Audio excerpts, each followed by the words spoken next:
Jaggampeta independent MLA అభ్యర్థిగా పాటంశెట్టి సూర్యచంద్ర మంగళవారం భారీ జనసందోహంతో వచ్చి జగ్గంపేట రావులమ్మ అమ్మవారిని దర్శించుకొని అక్కడి నుండి భారీ ర్యాలీగా వెళ్లి నామినేషన్ దాఖలు చేశారు. నామినేషన్ అనంతరం సూర్యచంద్ర విలేకరులతో మాట్లాడుతూ గత 5 సంవత్సరాలుగా నేను ప్రజల్లో ఉంటూ వారి యొక్క అవసరాలు తెలుసుకొని ముందుకు సాగుతున్న సమయంలో జనసేన తరపున టికెట్ ఆశించిన కూటమిలో భాగంగా నాకు టికెట్ రాకపోవడంతో ఇండిపెండెంట్ అభ్యర్థిగా పోటీ చేస్తున్నానని తెలియజేశారు. ఈరోజు ఇండిపెండెంట్ ఎమ్మెల్యే అభ్యర్థిగా నామినేషన్ చేయడం జరిగింది.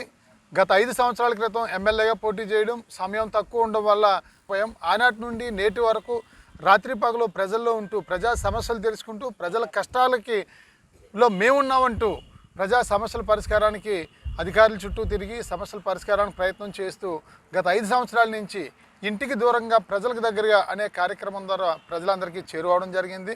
మరి దురదృష్టవశాత్తు పొత్తులో భాగంగా మాకు సీట్ రాకపోవడం వల్ల మేము రాత్రి పగలు ప్రజల్లో ఉన్నాం, ప్రజాక్షేత్రంలోనే తేల్చుకుందామని చెప్పేసి ఇండిపెండెంట్ ఎమ్మెల్యే అభ్యర్థిగా పోటీ చేయడం జరుగుతూ ఉంది. ఈరోజు నామినేషన్ ప్రక్రియ అంతా విజయవంతంగా జరిగింది. ఈ సందర్భంగా జగ్గంపేట నియోజకవర్గ ప్రజానీకం ప్రతి ఒక్కరికి కూడా చేతులు జోడించి విజ్ఞప్తి చేస్తూ ఉన్నాను. 5 సంవత్సరాలకు ఒకసారి ఓటు కోసం వచ్చే నాయకులకి ఓటు వేయాలా? 5 సంవత్సరాలు రాత్రి పగలు మన ఇంట్లో మన అన్న మన తమ్ముడు మన బిడ్డలా ఉండే పాటంశెట్టి సూర్యచంద్రకు ఓటు వేయాలనేది ప్రజలందరూ కూడా మంచి నిర్ణయం తీసుకుని ఓటు వేసి మరి ఇండిపెండెంట్ ఎమ్మెల్యేగా అఖండమైన మెజార్టీతో గెలిపించాలని జగ్గంపేట నియోజకవర్గ ప్రజలందరికీ కూడా విజ్ఞప్తి చేస్తూ ఉన్నాను. అంతేకాకుండా ప్రజలందరికీ కూడా మరొక విజ్ఞప్తి ఏంటంటే, ఇతర పార్టీ నాయకులు ఇండిపెండెంట్ ఎమ్మెల్యే అభ్యర్థికి ఓటు వేస్తే వృధా అని చాలామంది తప్పుడు ప్రచారం చేస్తూ ఉన్నారు.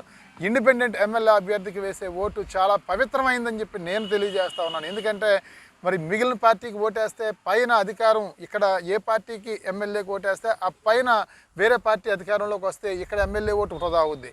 కానీ పాటంశెట్టి సూర్యచంద్రకి ఇండిపెండెంట్ ఎమ్మెల్యేగా ఓటు వేస్తే పైన ఏ పార్టీ అధికారంలోకి వస్తే ఆ పార్టీ మనల్ని ఎంతో గౌరవంగా తీసుకుని మనల్ని భుజాల మీద పెట్టుకుని నియోజకవర్గ అభివృద్ధికి సహకరించే కార్యక్రమం రాబోయే రోజుల్లో జరుగుద్ది. కాబట్టి ఇండిపెండెంట్గా